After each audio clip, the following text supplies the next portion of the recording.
Selling a business through a broker has lots of benefits. They can help by identifying buyers, with marketing, and lots more. Hi, my name's Ali Cain. I'm the host of the Buy That Business podcast. Each episode, we talk to expert business brokers about everything you need to know when it comes to buying and selling a business. Today, I'm joined by Luke Mansbridge from Fin Business Sales. Welcome to the podcast, Luke. Thank you, Ali. Thanks for having me. So, Luke, tell us a little bit about your background. Well, I've got a fairly interesting and diverse background. I'm actually a qualified baker pastry cook by trade. Wow. So, left school at 16, but then went and did a little bit of auctioneering, not the residential housing or anything like that, real estate. It was more around antiques and collectibles. Wow. So that was quite different. Yeah. But then that was on the Gold Coast, and then I actually moved to Sydney when I was in my mid-20s and started working for Telstra as an account manager. Sure. Few years there, then went across to 3M. So 3M are the obviously big consumer and office worldwide business. I think they're in about 35 different countries. So they're the post-it note people. So I worked for them as a key account manager for a few years as well. But I'd always wanted to. I always thought that the FMCG space was something that I wanted to have a crack at, and it was fast-paced and high energy and those sorts of things. So I applied for a role at Arnott's Biscuits and got that. So I had a few years with them as well, cut my teeth into the FMCG world. Yeah.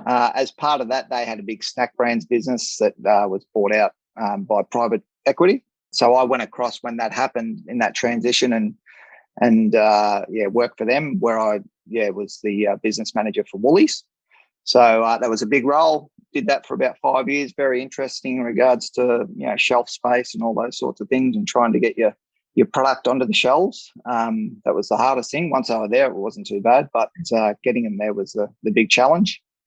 Did that for about five or 6 years, and then went sort of moved sideways a little bit within that business and become the New South Wales State Sales Manager.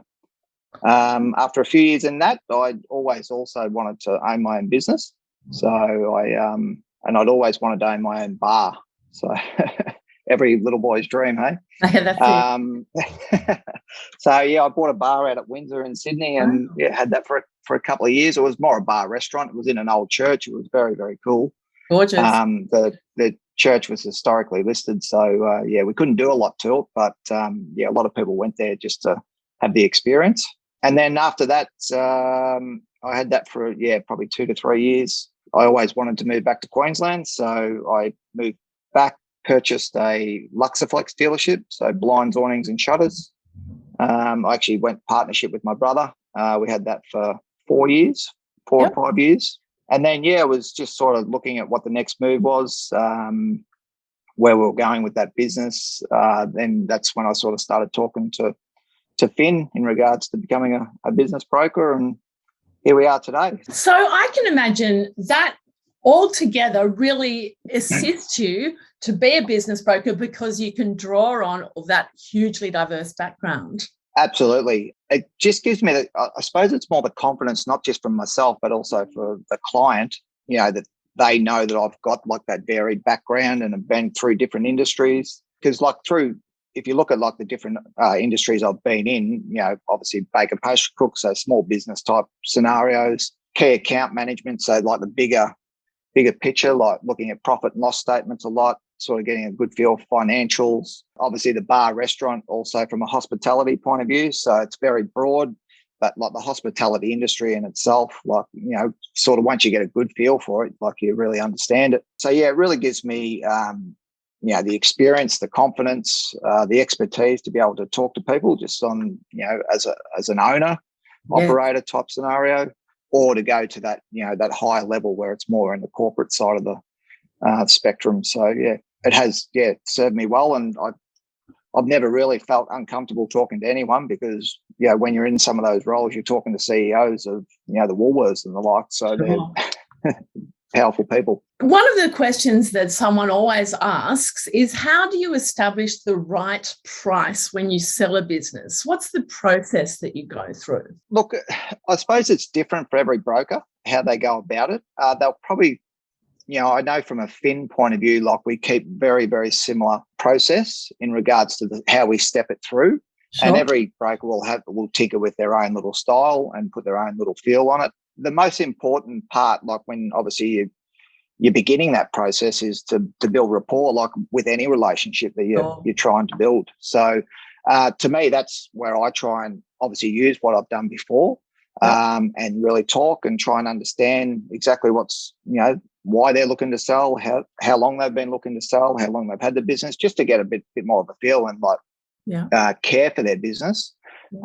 So then, we can sort of build a win-win scenario. Getting that right price can sometimes be a little bit difficult because, if accountants and those sorts of people are involved, they'll look at different multipliers to what we're looking at. And, we're dealing in the industries all day, every day. So we get a better feel for, what's selling and what's not.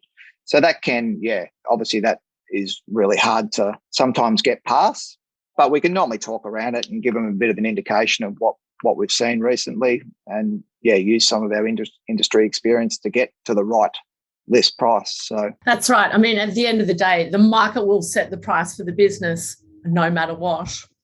It's a bit like the residential market at the moment. It's gone crazy because, a lot of people are trying to get into Queensland. So Queensland's going through a boom. Oh. So, and is it the same with businesses? Do you think there's a bit of a boom happening when it comes to buying and selling businesses? Yeah, we're having a chat about that the other day. I think, and like the indications are from the people that have been, doing this for a long time, is that it normally follows a couple of years after.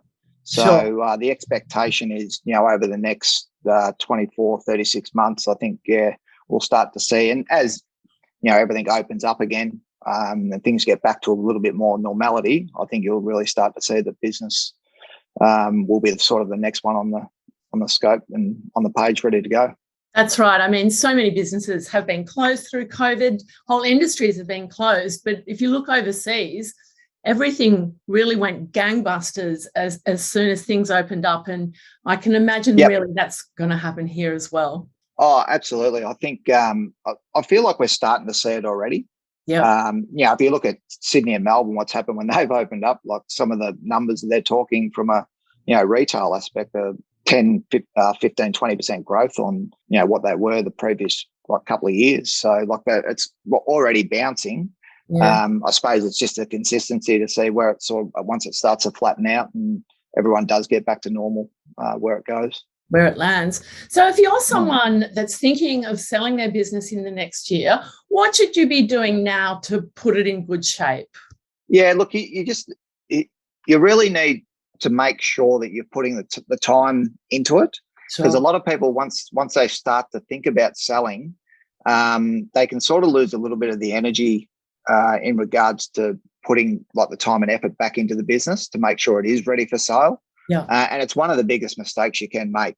Yeah. So if you've started to think about selling, I would suggest you get onto a broker now, have a chat, and let them talk to you about, sort of what you need to be doing over the next, 6 to 12 months to get that business back into a position that, it's going to be first saleable, and then obviously trying to get it to a number that you're going to be comfortable with when you do sell it. So there's a few different things. Like the biggest mistake, like I said, is that once you start doing it, start thinking that way, it can impact your business. And once it starts to impact your business, it's very hard to turn around, like if you start to go backwards a little bit.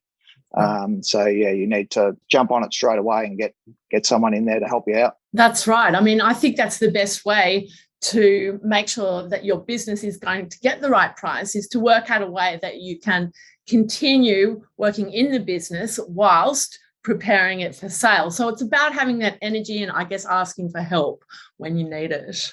And one of the other mistakes people make is they think that they shouldn't spend any money in their business once they decide they're going to sell.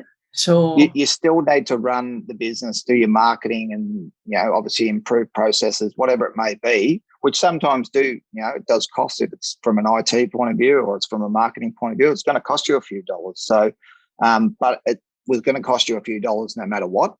And the worst thing people do is go, oh, I'm not going to spend that $1,000 to advertise my business.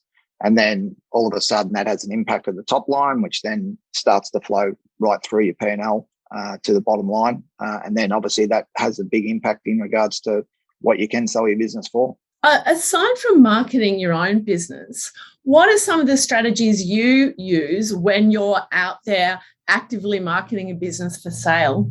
So like we have some standard marketing tools that we use. I suppose the first thing is in regards to, building a good business profile. Yep. We sort of look at that as one of the key components to make sure that, when we do have buyer inquiry come through, we have like a really nice professional document that has all the detail within it. That not only helps, us sell the business, but it also helps from a buyer point of view and give them confidence to say, oh, okay, I've got a really good understanding. It takes out a lot of the toing and throwing, going back and forth with a buyer, because a lot of the information is up there. So that's one of the marketing tools that we will use.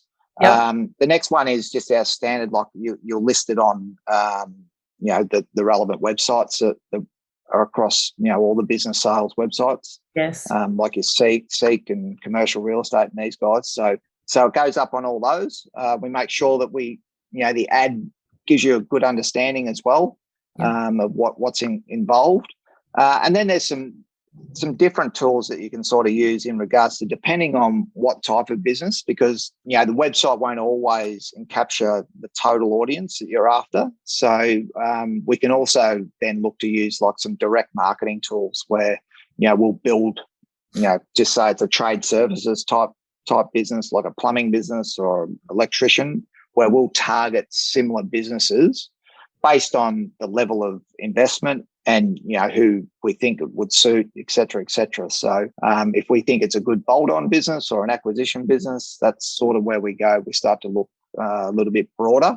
Sure. In regards to who will take it from a business point of view, but then we start to drill down into like we need to get that in front of X, Y, and Z. So that's probably the key marketing tools that we use. So it's the process depends on the business and the right avenue to use to sell it. That's right. Yeah. Look, a lot of it's online these days. Obviously, we use Facebook and social media. Oh, really? So once like a business is listed on the website, we then every couple of weeks we'll put up a Facebook ad or an Instagram ad detailing that business, just to try and bring in a little bit more of the captive audience into that. Obviously, social media being where it is these days, a lot of people are looking on that for opportunities as well. And obviously online is also well known. How long does it typically take to sell a business? That's a very good question. I think I get asked that question every time by vendors when I start talking to them about selling their business. Look, a lot of it will depend on how successful the business is and where it is listed. Some people list the business to sell quick. So our average sell time is around 3 to 9 months. Wow. So you're in somewhere in that spectrum. Like it could take 3 weeks with some of them. Like if you get the right buyer, happens just to click on it at the right time and just goes bang. Like it can all happen really quickly. But like over all the data and over the years and the experience shows that it's around that 3 to 9 month mark. I think that's important for vendors to understand so they don't get disheartened if it doesn't sell as quickly as you might sell a house, for example. Absolutely. It's key. That's one of the key things when you initially start the discussions is to set the expectations. Yep. And like through our process and like using our systems, all that detail is actually put in there quite early, and people can actually click on a link and they see the lovely Steve Finn pop up. Yep. Who'll talk to he'll talk to them about that particular if it's around the timeframes or the marketing or whatever it may be, there'll be a lot of information in there. And that is, really key to make sure that you set that expectation early. Otherwise, you will have some interesting conversations, so to speak. What are some typical hurdles that you think people need to overcome to achieve a successful sale? The biggest hurdles that I see, finance is always a big hurdle. Sure. A lot of people think that they, are set up and, because they own a house or they've, got a lot of equity or whatever it may be, they're in a good position to be able to invest into a business. And sometimes that's not the actual story. So it's important that, from my point of view, that we get all that detail out quite early before we start engaging, site tours and those sorts of things in regards to the business itself. We want to make sure that, if they're making an offer that's, it's pretty much set in stone, that you're not going to fall over on that. Some of the other ones, around like lease terms and those sorts of things, if it's a lease business, obviously if you're a buyer, you want to make sure that you've got, that, what's the word that I'm looking for? Like that guarantee, I suppose, of the next 3, 5, 10 years, whatever it may be, depending on, what your plans are. Yes. So they're two of the key ones in regards to achieving a sale. And it always gets to a point like with solicitors and those sorts of things, like it can go back and forth and they can have like their own little fight. Sure. So that can obviously drag things out. It normally doesn't, a lot of the time it doesn't fall over because of that, but it just can really drag it out, which then can build a little bit of apprehension, I suppose, from buyers and sellers. Yeah. So there's some of the things that you try and make sure that you as brokers, that we're communicating and getting across all the detail as quickly as possible, following up, making sure that there's still, as a solicitor, I suppose they've got so much work on as well. Yes. That we're being prioritised based on where the buyer and seller are. So there's some of the key hurdles. A business isn't sold until it's sold. Absolutely. Until that exchange of contracts happens, it's anything can happen. Luke, we're coming to the end of our time together, but I just want to ask you one final question. What's your biggest piece of advice when it comes to selling a business? It's probably hard to put it into one big piece of advice, and I can't speak for like all brokers because everyone has their own expertise. But I can assure you, like if you're dealing with a fin business broker, and this is being fairly broad, that you'll be well and truly looked after, and you'll understand the process really well. We can provide a great understanding of how it will work, what will be involved, any hurdles that will come up. We've got a lot of industry expertise, and we do a free appraisal on the business as well. So there's nothing that you're locked into until you're comfortable if you're looking to sell your business. So, we guide you through that total process. So it takes away a lot of the angst. And if you were trying to sell it yourself, you'd be getting phone calls left, right and centre, trying to send people information and then trying to run your business. I can guarantee you it's all going to fall down, and your business will start to be impacted because of that, because you're just not putting the time and effort in. So we take away all the hassle for you, and we let you focus your energies on making sure that you continue to drive your own business. So that'd be probably the key thing. That's great. You're in good hands if you're with a fin business broker. Absolutely. That's all we've got time for today. We love to hear from the audience, so please click on the link at the bottom of the podcast to send us any feedback or thoughts that you have. Thanks very much for your time today, and thanks so much, Luke. Thanks, Ali. Have a great day. You too.